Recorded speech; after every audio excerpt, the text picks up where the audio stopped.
We come to chapter 38, where in these last few chapters that we see Job now being answered by God, and God wants an answer from him. And it's, as I said, it's in my prayer, it's humbling, but it's areas that we sometimes don't think about, and I hope we'll see the nuance that why Job would not be able to answer. He just doesn't know all the wisdom, but he wasn't there, and he can't get there. And there's things up there on this earth that he can't figure it out, even if he dwells upon this earth, and because of the things that he's done with the animal kingdom and with the stars and the weather and all of that sort of thing that we see in these last few chapters. So we asked this first question: what was God's first humbling challenge? So here is the breaking of silence. Job's been complaining, God's silent. Well, here he goes. He speaks. So what is the humbling challenge that he presents to Job that says, now it's time for you to answer me, Job? What was that?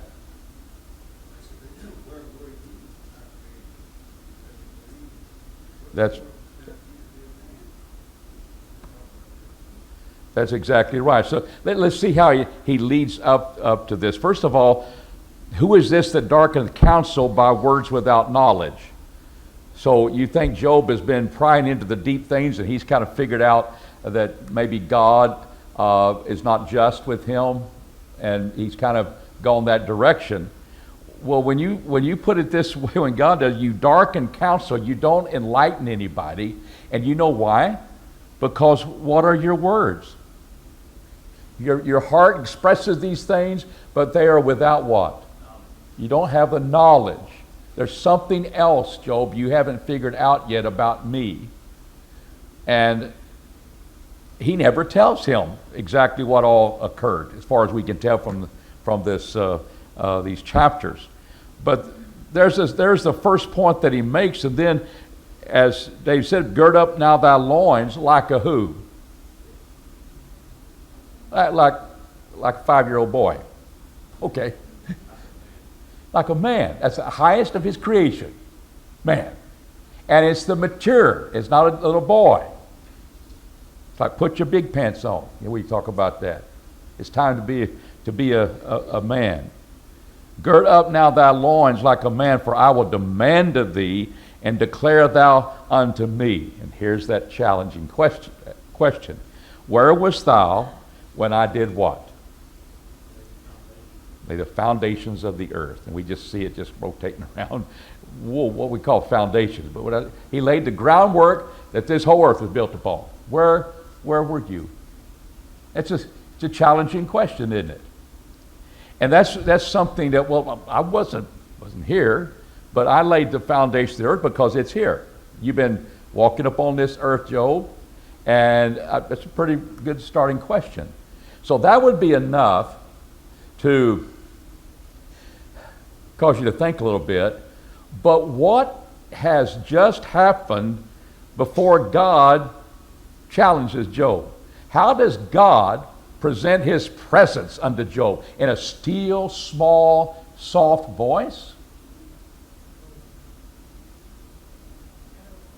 Yeah. Have we experienced that? Your house? And I was up at the building when that storm hit, and I've been reading my Bible. But I thought if he'd have talked to me out of that storm, that'd have been at least 5 chapters for the daily Bible reading. It just grabbed your attention. I said, I've never seen it this dark before. And I hadn't. Rain going this way, and I said, well, is this thing going to stay together? And so there's a sense of just the atmosphere which God now presents himself, a whirlwind. A wind came from the east and the desert and flattened the house and killed his kids. This is a whirlwind that God is speaking out of. With that would be kind of scary, wouldn't it? It would humble me. I can't control that. And I've got to now, as a message from God, he is above that. He controls those things. And it's just the whole package is that the initial time which God speaks It's humbling, it's frightful, it's fearful, and it ought to cause reverence. And it does. Somehow, in some way, in some limited fashion to Job. And as he's going to speak next. So, where were you when I laid the foundations of the world? And then he kind of expands on this. Declare thou, if thou hast understanding. You got that kind of knowledge, Job? And, God is a great lawyer. He never asks a question unless he knows the answer. What's his answer going to be? I already know it. Job knows it. He couldn't answer that. Who determined the measures thereof, if thou knowest? Or he stretcheth the line. So it's like he's building something. And you turn the measures thereof, this whole sphere called the earth. He stretcheth the line upon it to make sure everything's perpendicular and straight. He says, whereupon were the foundations thereof fastened? What was it fastened to have its foundation? And then as you build a building, who laid a cornerstone? That could be the reference point. Now we know the earth is not literally that way, but there's the imagery of poetry. He's building something. There's something substantial. And you're standing upon my created earth. And therefore, it's something, let's answer this, as he begins to challenge. And he says it when verse 7, when the morning stars sang together, and all the sons of God shouted for joy. Now, is he now fast forwarding and speaks about the morning star when the sun comes up, Job? My sons of God shout for joy to see the morning. Some say that. Or if we're still in the context, where were you when I started laying the foundations of this earth? When were angelic beings created? We already know when man was placed upon the earth, there was the devil. Indeed, he was one. There were spiritual creatures that already had revolted against God without this atmosphere or this universe that we know of as our planet and this universe and this galaxy and all the other galaxies. Before that even started, had its beginning out here in that spiritual realm. Angels were created. And it very well could be that, the idea of the sons of God. Because if man wasn't here when earth was created, was he? So God could be them. So that's the 2 points you begin to look at. So it's now, Job, you get to enjoy the sunrise, and the sons of God shout for joy because the morning stars, they're there, the sun is coming up. Or it could very well be, as God uses wisdom in Proverbs 8, as if here's wisdom shouted for joy at the creation.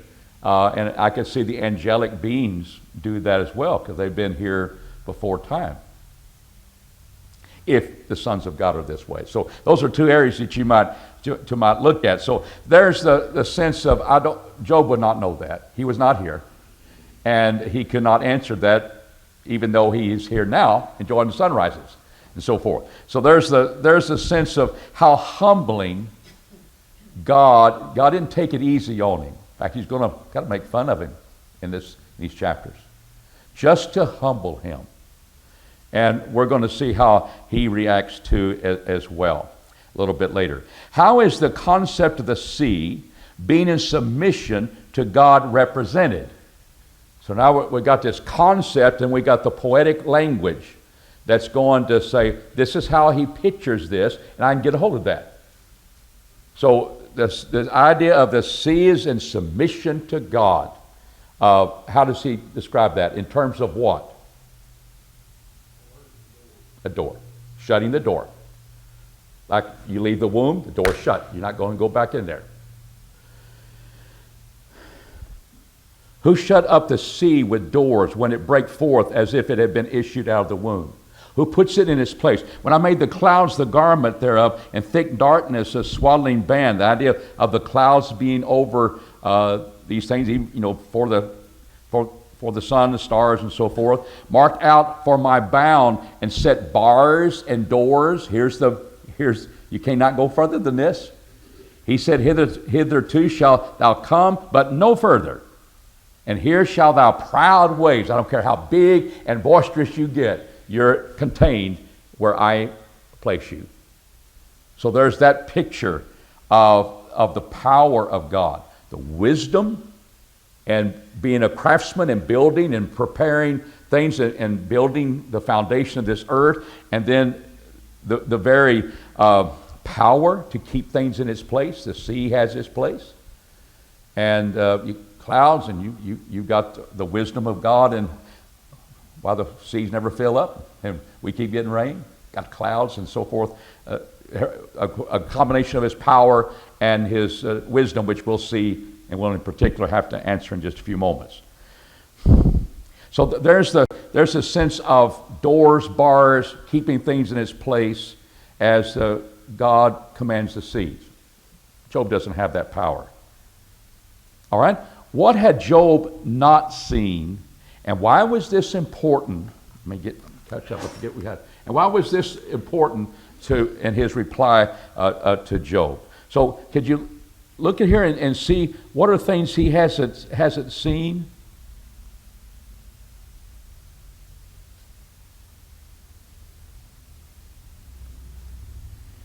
What does verse 17 say? Have the gates of death been revealed unto thee, or hast thou seen the gates of the shadow of death? I've been real close. You ever seen them, Job? Gates of Hades shall not prevail. When Jesus did die, Job hadn't died. He wanted to. He felt like he was dead and that sort of thing. But I think it's interesting how he brings that to his attention of things that he had, not seen. And yet he needed to be able to answer that. There are just some things you haven't experienced. Look at verse 18. Hast thou comprehended the earth in its breadth? Have you gone out and seen the earth and measured it? Declare if thou knowest it all.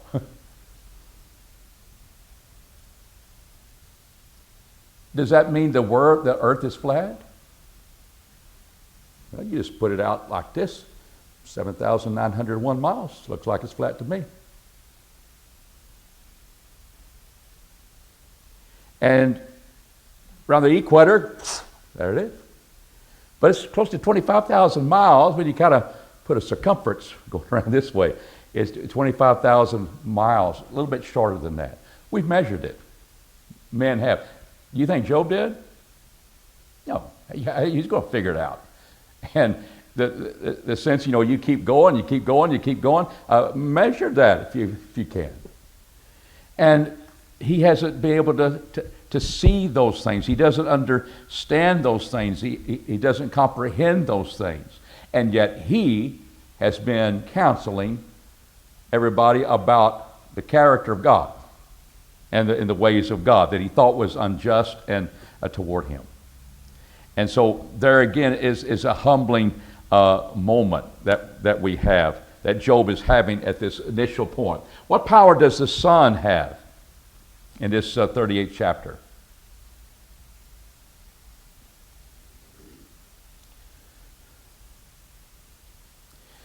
Well, where do you see the sun in this chapter? That's a big problem. I think so. If you're referencing it as the power to expose the wicked. Yeah. The wicked no longer have the night to do. I think that's true. And like in verse 13, it might take hold of the ends of the earth. It goes to the ends of the earth that it can take hold of that. It has the power to do that. It will go in its circuit and it will take hold to the ends of the earth. If I could just measure that, or if I could think about that, it does that. And the wicked should be shaken out of it. They're not going to hide to do their wickedness. I think that's there. It is changed as clay under the seal, and all things stand forth as a garment. And he says, as from the wicked their light is withholden, and the high arm is broken. They lose their power. And where does he dry up the clay under the signet reed? He has ways of changing those things. And there's the sense that the sun has that power, but who gives it the command to make that circuit, to go to the ends of the earth, to have its properties of drying out things, or the idea of exposing the wicked. So they, what, who causes? Who's the cause behind that?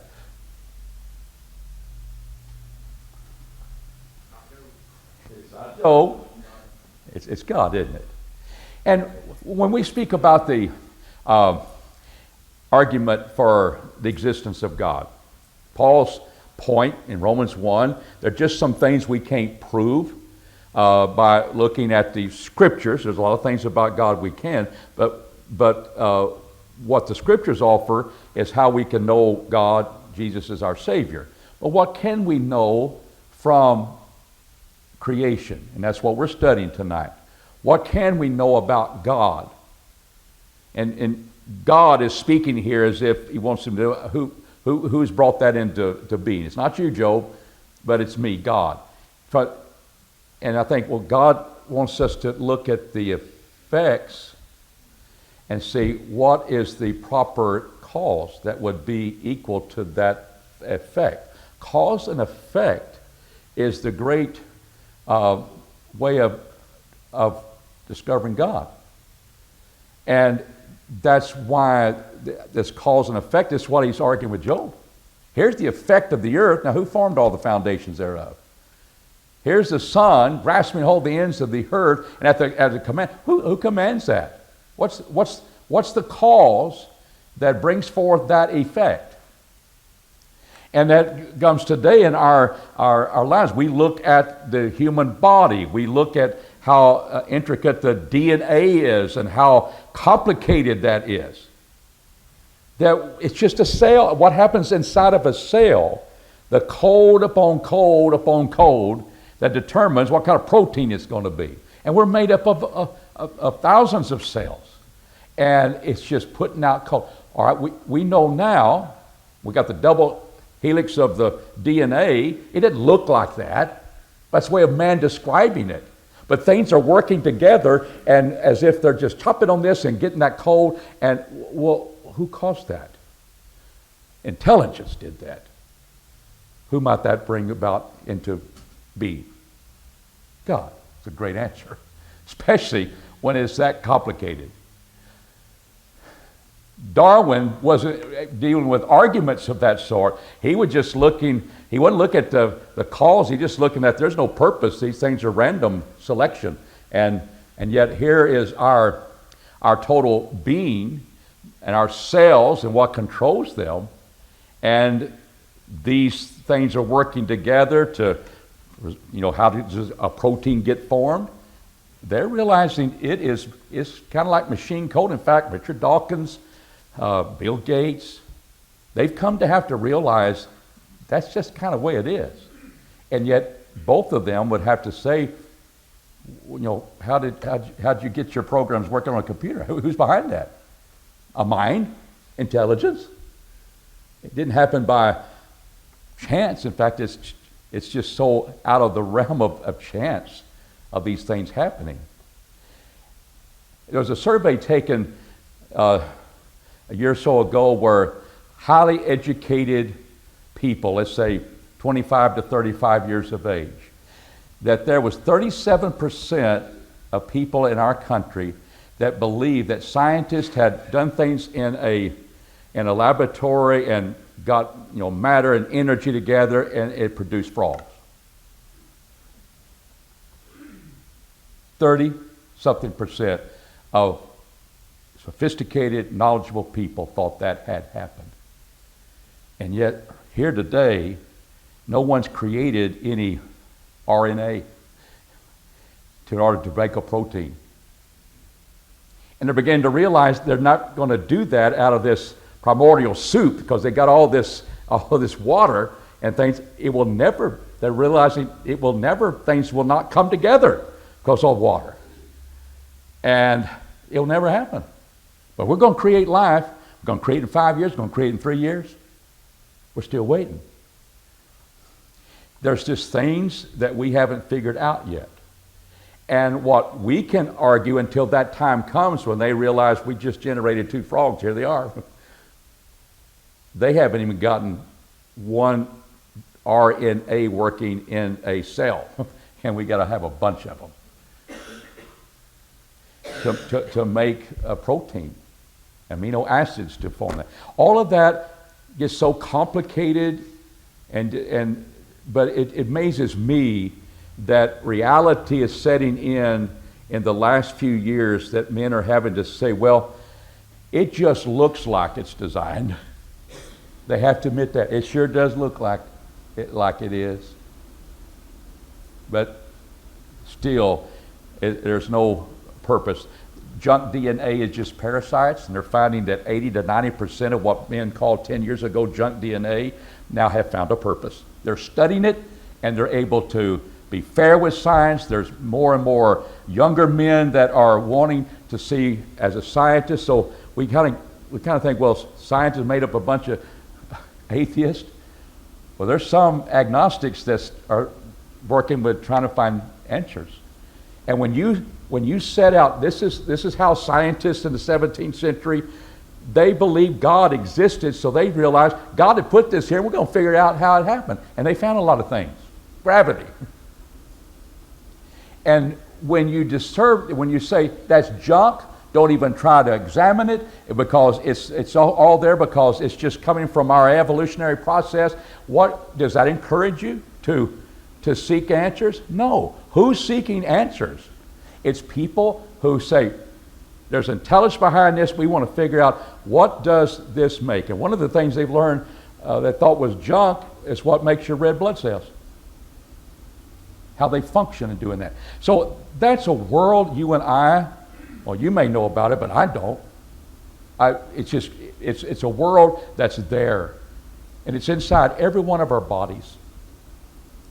And we're finding more and more things of what works together to keep us healthy, to keep us, that they're learning that we have cells in our body to accomplish those missions. Who's behind that? God. And God is arguing that way with Job, cause and effect. I think it's something that you and I can do as well, because that doesn't prove there's God, but it's evidence that we're talking about. So let's notice, the Son obeys God. In these verses 19 through 38, and this is just trying to, you may see a combination of wisdom and power, and that's fine. But I want us to at least see that part. So let's start with verse 19, because we're going 19 through 38. Where is the way to the dwelling of light? And as for darkness, where is the place thereof? So what happens today? You see a sunset today, and the sun went down. Where did it go? Let's go trace it. And all of a sudden, here comes night, and then what's going to happen in the morning? Now it's going to go, and there comes that sun again. Where did they go? You know the answer to that? And the sun quit shining? It's shining all the time. Our world is rotating. That thou shouldest take it to the bound thereof, that thou shouldest discern the path to the house there. Where does the sun sleep at night? Apparently it's dark. There's the imagery. And what have we learned about that? We understand the point. You're not going to find that out. Doubtless, now this is where I think, do you think he's a little tough on Job? Sarcastic, maybe? Doubtless thou knowest, for thou wast then born, and the number of thy days is great. I would take that as sarcasm. Surely you know, because you've been around here a long time. You figured that one out, Job? God's tough. He's trying to get him to have to humble himself, and he does well. But that's God. Doubtless you know, for thou wast then born, for all those things happen. Hast thou entered the treasuries? And so would that be wisdom?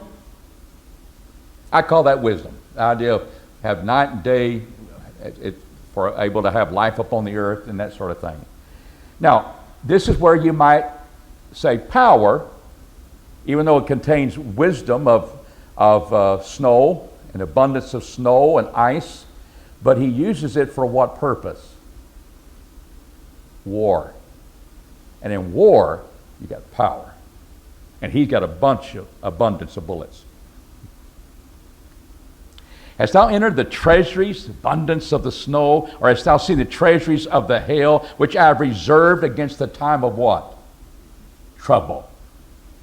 Against the days of battle and war.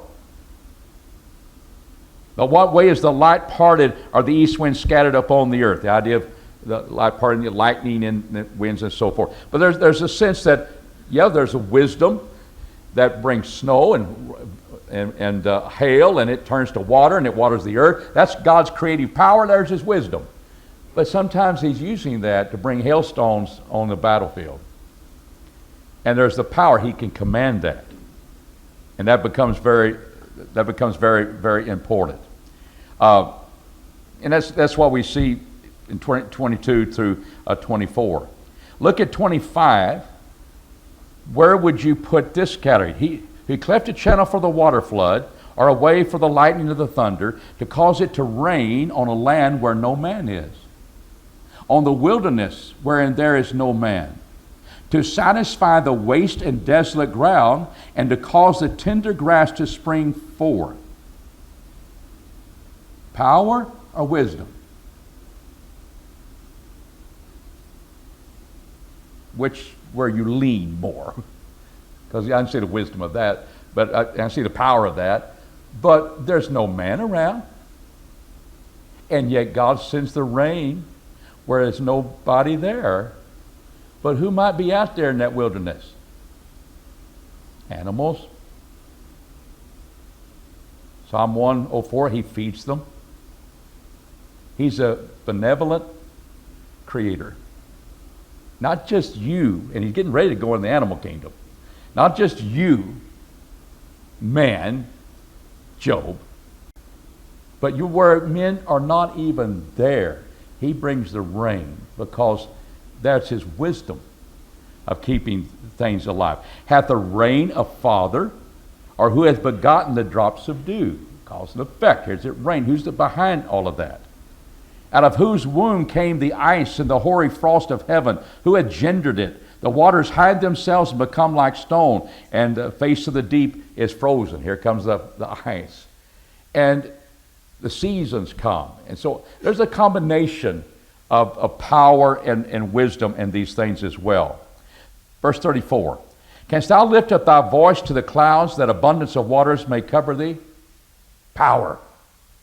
Can you command rain? Canst thou send forth lightnings, that they may go and say unto thee, here we are. So here we are. Who hath put wisdom in the inward parts, who hath given understanding to the mind? Who can number the clouds by what? Wisdom. So I've got power in commanding it to rain. I've got the wisdom to number the clouds. Who can pour out the bottles of heaven? Idea of rain. When the dust runneth into a mass, and the clods cleave fast together on the bottom of my shoes or my sandals, because it's rained. Experience we all have. Who's behind that? It's God that brings moisture to the earth, and he can command it to rain. Job, you got any of those powers? And we know he doesn't. So there's I said, did you have others that stands out? There's power, or there's wisdom that we didn't cover, that you might want to bring to our attention. Why did Job need to consider the instinctive nature of animals? And we go in this chapter beginning with verse 39. We've dealt with nature, and that's not animate. It's thunder, skies, clouds, sun, rain. And now we go to the lioness. We go to the animals. And we're going to observe things about them that are instinctive in their nature. And again, who is the cause about putting things in animals that, Job, you never see? And it's God. But notice, the goats will be in the high mountains, and Job, how often have babies. You know what they do? You know what their lifespan's like? Well, they're high in the mountains. Eagles go high in the sky, and they build their nest. You know a lot about them?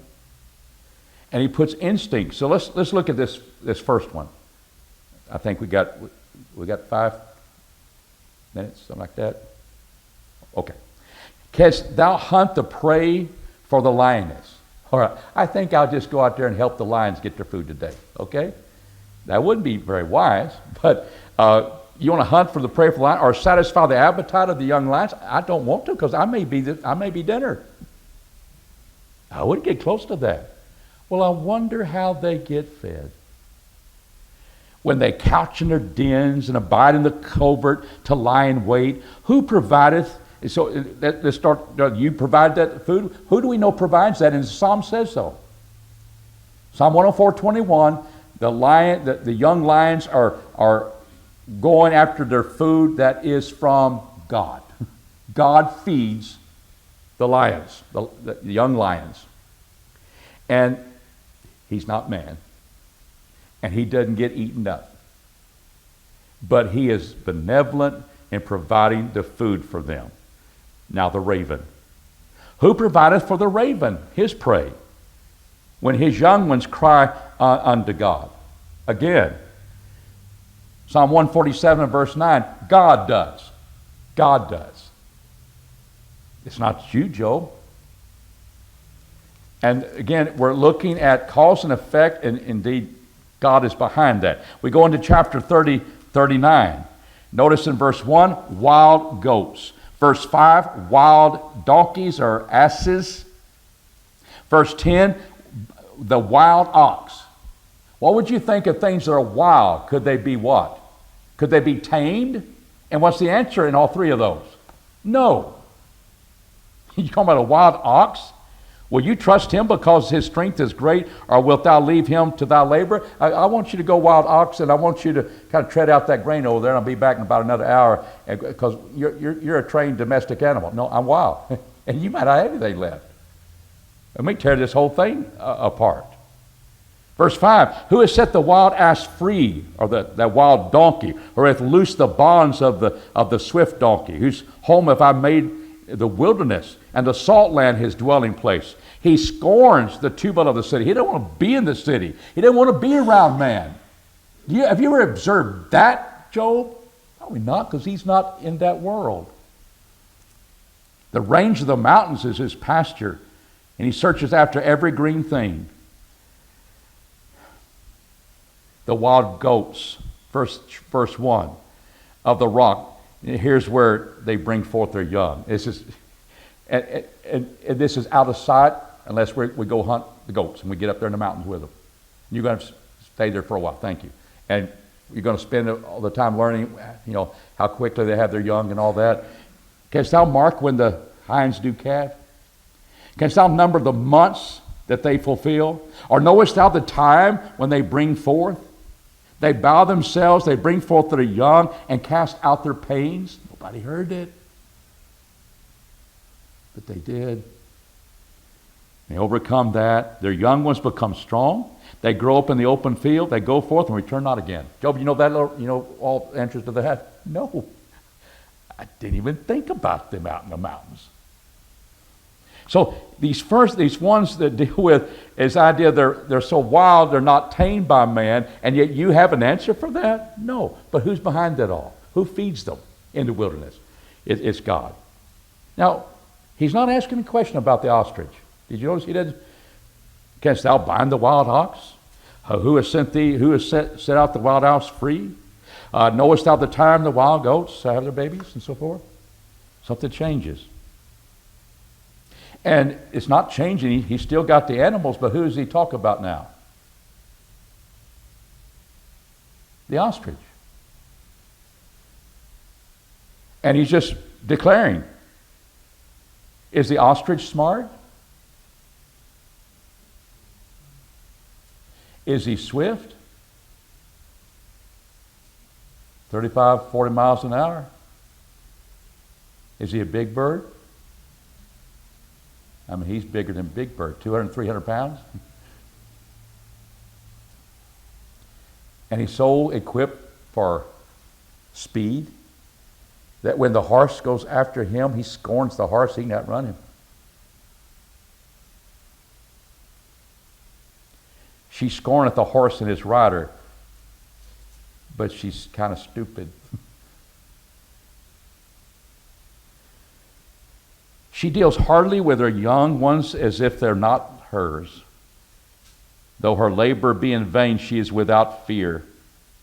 Verse 14, she leaveth her eggs in the earth and warreth them in the dust, and forgetteth that the foot may crush them, or that the wild beast may trample them. Is she a good mom? It's just lucky they survived. Well, why is that there? God has a variety of animals, and they have their strong points, and God has not provided, he deprived her of wisdom. God did that. But she has other qualities that are amazing. And that's nature. Job, he didn't ask him if he had an answer for that. He's just telling you, and you sit there and say, I didn't know that about an ostrich, but that's probably true. What about the war horse in verse 19? Hast thou given the horse his might? This is one of the most beautiful passages about the war horse. A horse that's groomed for battle. Hast thou clothed his neck with a quivering mane, it's shining and wavering? Hast thou made him to leap as a locust when you kind of gently put the spurs to him? He's ready to go as a locust. The glory of his snorting is terrible.